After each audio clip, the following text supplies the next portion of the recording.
pressão? Pô, muito da hora esse circo aqui.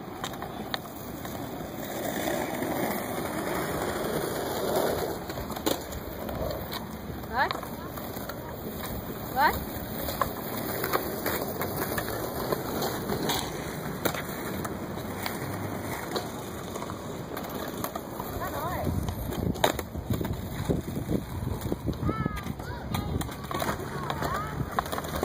Tu tá de brinquedo chumbi, cara? Desce logo isso aí!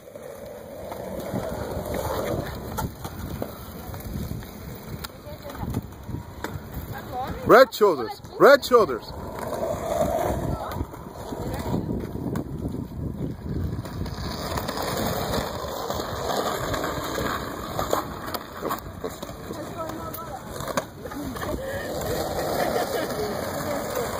Pega nada, não vou conseguir fazer um vídeo profissional com eles não, eu tô aprendendo ainda.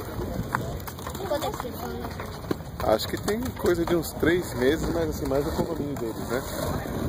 E estão pegando jeito aí.